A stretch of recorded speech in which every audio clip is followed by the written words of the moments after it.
I did a meal prep session a few videos ago where a cop made me shut down the operation and cook the second half of the whole thing in my van.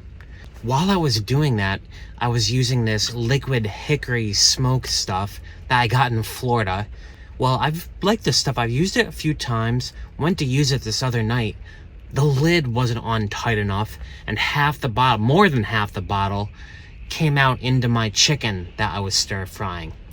I didn't know if I should like siphon it out or anything, so I just cooked the whole chicken. It boiled in this hickory smoked stew in my shower stall for maybe a good 45 minutes. Ever since then, my entire life smells like hickory. I'm like, my clothes smell like it. Everything smells like it. Wherever I go, I'm gonna be known as the Hickory Man unless I do something about it. So I'm gonna get some baking soda here. I wanna tackle this problem ASAP because I'm taking this van to a shop in the morning, and I don't want them to think I'm some kind of weirdo who loves hickory, you know what I mean? I tried looking up the ingredients on that hickory smoke flavor stuff I got on the back of the bottle, and it said, literally, ingredients, hickory smoke flavor. Like, yeah, no shit, that's what I'm trying to look up. What I was trying to look up is if there's some specific chemical that can neutralize whatever's in that stuff. You know how, like, some chemicals cancel each other out? Like, what is it, vinegar and lye or something like that? Because I did not want to use baking powder to remove the stuff like I did last time. It kind of made a mess just spreading that about everywhere, and you have to buy like 2 pounds of the stuff. I'm trying something different this time to neutralize that odor. This is called Ozium. It doesn't have a scent. It says glycolized. If it smells like glycol, that's great. I love the smell of glycol. But this is something I can reuse again and again. I'm just gonna spray the heck out of my van tonight, and hopefully those guys at the shop in the morning will not think I'm like some insane person. Yeah, we'll see how this goes. Also got some paper towels. For now, I need to get gas and get to my sleeping spot for the night. The shop is like 3 hours from here. I think I'm gonna do that drive in the morning. Okay, yeah, I kinda like it. I have exactly a quarter tank of gas right now, which means my heater will probably fail during the night. I tap into the auxiliary tank in the Ford Transit. The straw only goes down 3/4 of the way, so if you don't have your gas tank filled at least a quarter, the heat will just turn off. I can't stand getting gas in the city. You just have to wait in lines for the gas. I don't encounter that anywhere else. I am gassed up for the evening, ready for a good night's sleep. I want to hit the road at like 5:30 a.m. to get to this shop tomorrow. What they're gonna do is put 4 new tires on my car. I got the Wild Peak AT3Ws, which grip the road like a magnet. I trust them with my life. But the ones I've had now, I've had for like 50,000 miles, and they've worn down nearly bald. Unevenly too, so I think I have an alignment issue. I'm gonna have them fix all of that stuff tomorrow. The guy that runs the shop, his name's Adam. I know he's been converting a black van just like mine. I'm eager to see the progress on that. I just hope he and his staff don't flip out over this overwhelming hickory smell in my van right now. I'm gonna spray this sucker down all night long and again in the morning. For now, I'm saying good night. I'll see you guys in the AM. I am up super early. It's 5. I've got some time to kill, so I'm gonna get to Dunkin' Donuts, get my breakfast on. Yeah, this place is like I think a 2.5 hour drive. It might be quicker than that since it's morning and there's no traffic.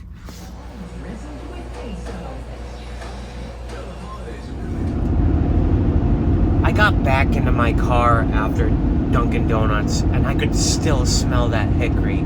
I guess just sleeping in here all night, I became desensitized to it. I totally noticed it after spending some time outside the van, so I'm probably gonna pull over one more time before I get to the shop, spray down this whole place. I don't know what else to do.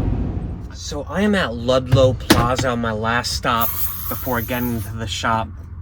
I've also been blasting the heat trying to like loosen up the hickory molecules. I'm not a scientist, guys. And running my max air fan, trying to blow the hickory molecules out. I don't know if it's working. I am just nuking the crap out of the van with this Ozium stuff. I think I just have to accept my new lifestyle as the Hickory man if this doesn't work. In a quarter of a mile, your destination will be on the right. Here we go. I think this is it right here. That is the van right there. I want to see how his conversion is doing. I see he made a new light bar. He made that himself. He might even let me give a tour of the van. I am here awkwardly early. They don't open till 9. So I guess I'll just sit here in my car for a while like a creep. Look at all this cool stuff. Wish I had a shop like this.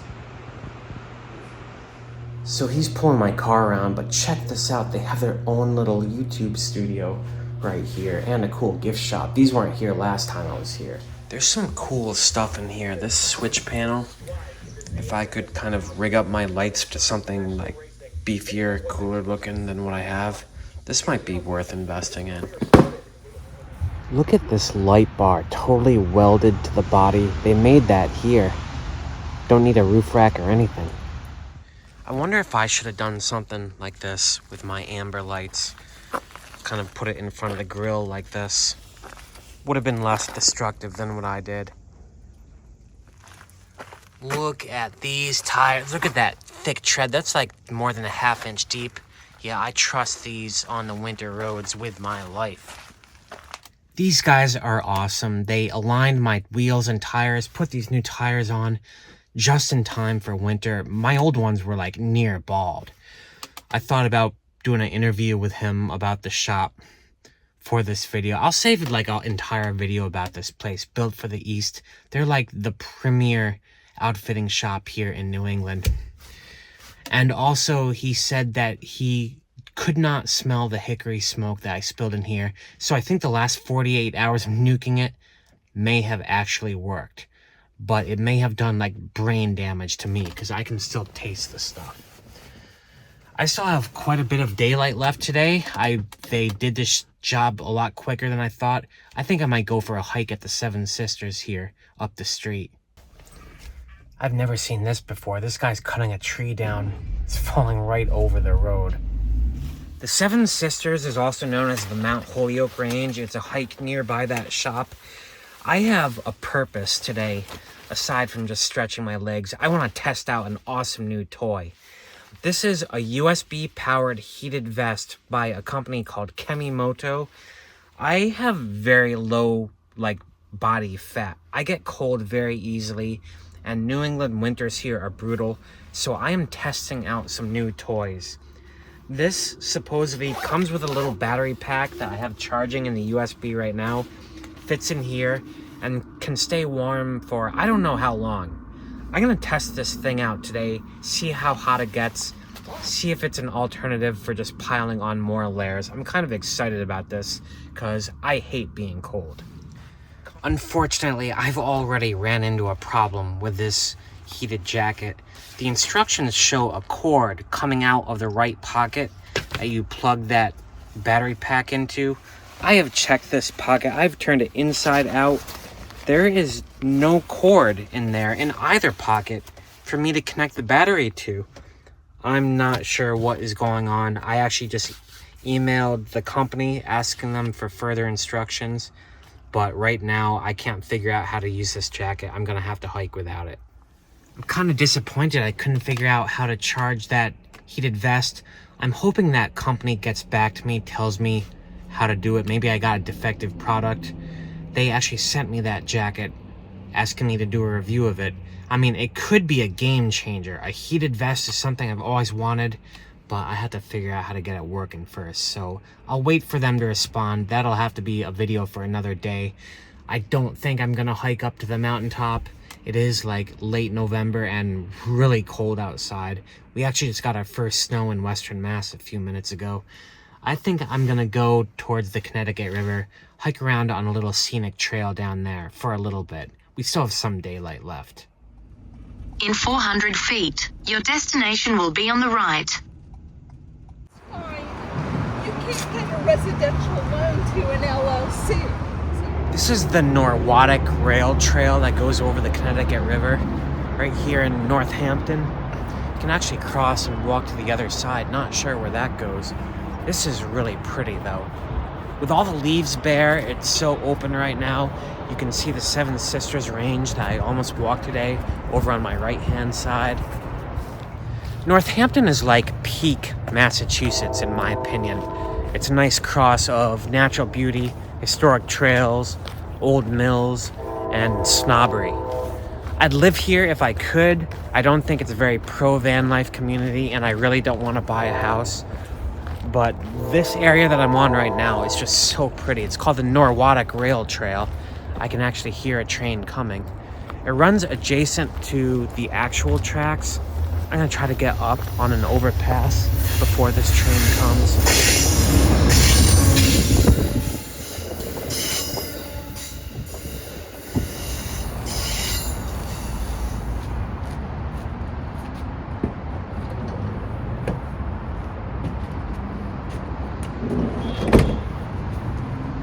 The door on my Ford Transit is kind of fussy. Sometimes you have to slam it twice. That's okay though, I always get it closed. I have like maybe a little bit more of twilight to drive in this blue hour. Find a spot to sleep for the night. It's crazy that it's only 5 o'clock. It feels so much later than that. I got to my sleeping spot tonight here in Western Mass, and let me tell you, I can still smell that hickory. I think the lesson here is if you drop or spill something in your van, like cologne or anything, it's gonna mess up your life in a big way. Much more so than if it's in a house where I can vent and stuff, you know what I mean? I'm dealing with it. I have enough brain damage from the Lyme disease already, so it's all just kind of the cocktail of craziness right now. I can't believe I'm going to bed at like 6 p.m. It's so early. Today was a productive day though. I got those tires. We got our first snowfall flurries here in Western Mass.